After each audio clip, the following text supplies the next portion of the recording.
नमस्कार, commodity roundup में आपका स्वागत है। मैं हूं मनीषा गुप्ता और आज बात करेंगे सेबी ने जो नया यहां पर नोटिफिकेशन कल रात जारी किया, जहां पर एफपीआईज आप डायरेक्ट मार्केट एक्सेस देख सकेंगे एक्सचेंज ट्रेडेड कमोडिटी डेरिवेटिव्स में। क्या है इसकी डिटेल्स, कैसे होगा कारोबार, कितना फायदा होगा इसका एक्सचेंजेस पर, इस पर करेंगे बात। साथ ही साथ एक और नोटिफिकेशन आया, वो था ड्यूटी फ्री इंपोर्ट होगा खाने का तेल।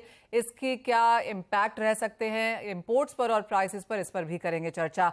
साथ ही बात करेंगे जीरे की, जहां पर ऑलमोस्ट 50,000 के स्तर हमने यहां पर बाजार में बनते हुए देखे हैं। और इन सब पर बात करने के लिए हमारे साथ हैं केडिया कमोडिटीज के अजय केडिया, कोटक सिक्योरिटीज के रविंद्र राव, हमारे साथ एमसीएक्स के चीफ बिजनेस ऑफिसर ऋषि नथानी हैं, और साथ ही इमामी एग्रोटेक के CEO and India vegetable oil producer association के प्रेसिडेंट सुधाकर देसाई भी साथ जुड़ेंगे। लेकिन बात हम सबसे पहले सेबी के नोटिफिकेशन की कर लेते हैं, जहां पर अब एफपीआईज की entry non agree cash settle products के अलावा अब डीएमए यानी कि डायरेक्ट मार्केट एक्सेस के थ्रू भी होती हुई नजर आएगी।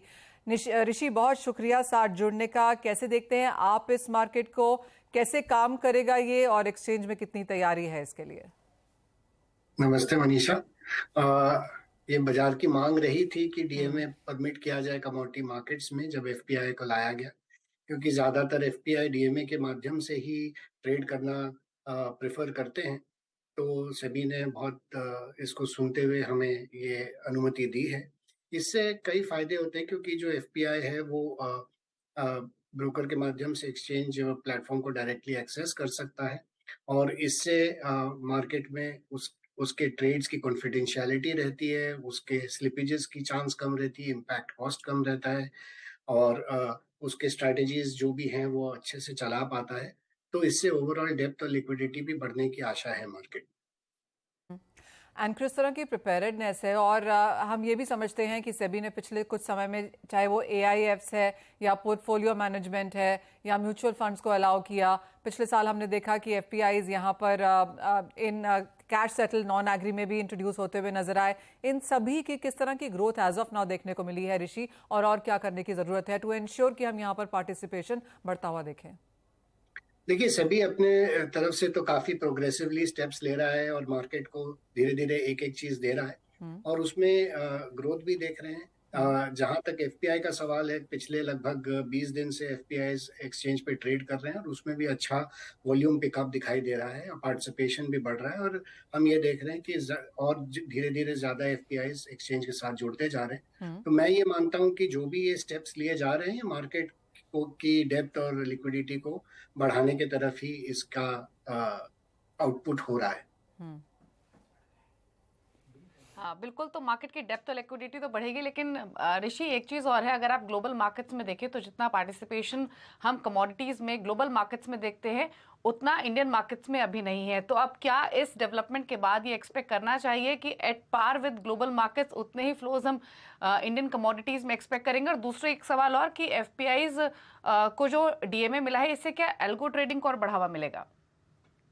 देखिए, पहला प्रश्न जो आपका है उसको मैं उत्तर देता हूं कि जो कमोडिटी मार्केट्स में ग्रोथ आएगा, सिर्फ एक पार्टिसिपेंट एफपीआई से नहीं आ सकता। ये सबसे आएगा। तो जहां हेजर्स हैं, आपके इन्वेस्टर्स हैं, ट्रेडर्स हैं, एफपीआईज हैं, इंस्टीट्यूशनल बाकी पार्टिसिपेंट्स हैं, सब मिलके ही पार्टिसिपेशन बढ़ेगा। बट हाँ, एक एक करके जिन जिन को इनेबल किया जा रहा है, तो उससे ओवरऑल मार्केट की लिक्विडिटी और डेप्थ बढ़ेगी, और लिक्विडिटी बढ़ने से और लिक्विडिटी बढ़ती है, तो एक चक्र होता है। तो इसमें लिक्विडिटी बढ़ने की आशा है। दूसरी बात जो आपने कहा कि सॉरी, आपका क्या प्रश्न था, मैं भूल गया। ट्रेडिंग को और बढ़ावा मिलेगा क्या इस डीएमए के बाद? देखिए, ट्रेडिंग को तो बढ़ावा मिलना ही चाहिए, बिकॉज अगर एल्गो ट्रेडिंग की आप बात कर रहे थे, तो वो तो डिपेंड करता है कि जो एफपीआई है वो किस स्ट्रैटेजी से ट्रेड करता है, वेदर वो एल्गो कर रहा है कि अपने नॉर्मल ट्रेड्स कर रहा है। तो एल्गो जरूरी नहीं है कि एल्गो से ही ट्रेड हो, बट जो भी अपना स्ट्रैटेजी लगाएगा उसके हिसाब से ओवरऑल लिक्विडिटी और डेप्थ बढ़नी चाहिए। स्टैंड ऋषि की किस तरह का पार्टिसिपेशन हम यहाँ पर आता हुआ देखेंगे, क्योंकि डीएमएज यहाँ पर इक्विटीज में तो हैं ही, और हम देखते हैं कि यहाँ पर एक बड़ा काम उस वजह से भी होता हुआ नजर आता है। जहाँ तक पार्टिसिपेशन की बात है, ये माना जाता है कि काफी सारे अब इक्विटी पार्टिसिपेंट्स भी यहाँ पर कमोडिटीज को देखने लगे हैं। तो मार्केट में इस चीज की अंडरस्टैंडिंग ऑलरेडी है, लेकिन किस तरह का और पुश देने की जरूरत है? देखिए, पुश तो बहुत तरीके से आ रहे हैं और भी आ सकते हैं। वो तो दिल हरदम ज्यादा ही मांगता है, और जैसे जैसे चीज आते हैं उसको डाइजेस्ट करें, उसको इम्प्लीमेंट करें अच्छे से, और फिर रेगुलेटर के पास जाएं तो रेगुलेटर भी समझेगा कि हाँ आपने इसको अच्छे से इम्प्लीमेंट किया तो मैं आपको और कुछ दूंगा। तो जहां तक मैं मानता हूं कि ये बहुत अच्छा स्टेप है, और इससे और अच्छी लिक्विडिटी और डेप्थ बढ़नी चाहिए, एफपीआई पार्टिसिपेशन बढ़ना चाहिए। और जैसे जैसे एफपीआई पार्टिसिपेशन बढ़ता है मार्केट में और इंटरेस्ट आता है। नॉर्मली यदि आप देखें किसी भी मार्केट की डेवलपमेंट में, पहले जो सोफिस्टिकेटेड इन्वेस्टर्स हैं, इंस्टीट्यूशंस हैं, एफपीआईज हैं, वो आते हैं और बाद में रिटेल आता है, जैसे इक्विटी मार्केट में भी आपने देखा।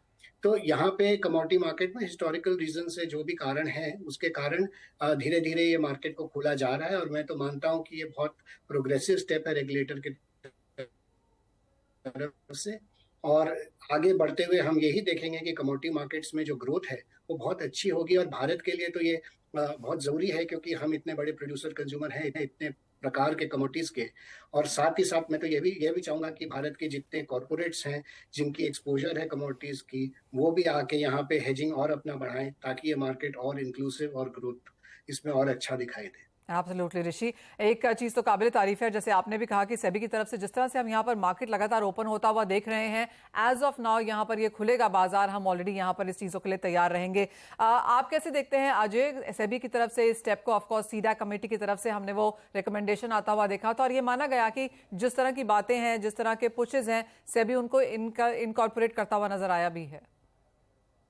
Very good morning. डेफिनेटली जब से हम देख रहे हैं कमोडिटी सेबी के प्रीव्यू में आए, तब से हमने देखा काफी एक्टिव मोड पे सेबी चल रही है। हमने काफी चेंजेस कमोडिटी मार्केट में पिछले 5 सालों में आते हुए देखा है। डेफिनेटली एफपीआई मार्केट के अंदर अभी भी आप ग्लोबल मार्केट से कंपेयर करेंगे तो जो डेप्थ और वॉल्यूम है वो एज कम्पेयर टू काफी कम है। नो डाउट अभी भी हमारे ऐसे कुछ कॉन्ट्रैक्ट है, चाहे हम गोल्ड की बात करें, सिल्वर या क्रूड की, जहां पे हम ग्लोबल मार्केट के अंदर भी एक रिकग्निशन देखते हैं। तो मुझे लगता है कि ये स्टेप और जिस ढंग से डायनामिकली सभी चीजों को लेके आ रही है, तो आई थिंक एक वेलकम स्टेप रहेगा, और कमोडिटी में डेफिनेटली वॉल्यूम और पार्टिसिपेशन को बूस्ट करता हुआ दिखेगा।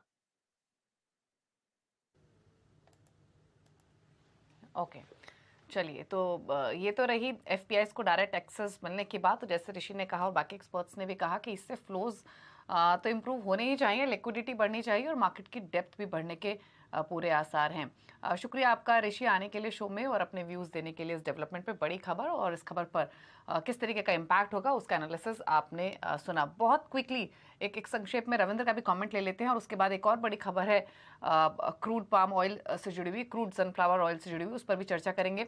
आपके क्विक व्यू क्या है रविंद्र इस पर? गुड मॉर्निंग दीपाली जी। मेरे हिसाब से ये एक काफी अच्छा स्टेप है, और हमने ये देखा है, like we have seen since SEBI has come into commodity market as a regulator, उन्होंने एक रेगुलर इसमें उन्होंने स्टेप्स लिए हैं, and I think this is very good, क्योंकि एक आई वुड से एक प्रोग्रेसिव तरीके से स्टेप्स लिया जा रहा है, और मार्केट के सेंटिमेंट्स को देख के स्टेप्स लिया जा रहा है। और जैसे जैसे मोर एंड मोर जो स्टेक होल्डर्स है वो मार्केट में आएंगे, आई थिंक लिक्विडिटी और वॉल्यूम बढ़ने के काफी अच्छे होप्स है। और इस केस में आई थिंक जो मैनुअल इंटरवेंशन है ब्रोकर का वो निकल जाएगा, और FPS can directly access brokers infrastructure. तो आई थिंक इससे ऑपरेशनल एफिशिएंसी बढ़ेगी। और दूसरा आई थिंक पार्टिसिपेशन, क्योंकि ease of doing business is very important, और आई थिंक इसमें पार्टिसिपेशन भी इसके वजह से बढ़ने के पूरे चांसेस है। तो I think slow and steady we are going towards more progressive steps, और I think it is overall good for the overall ecosystem of commodity markets.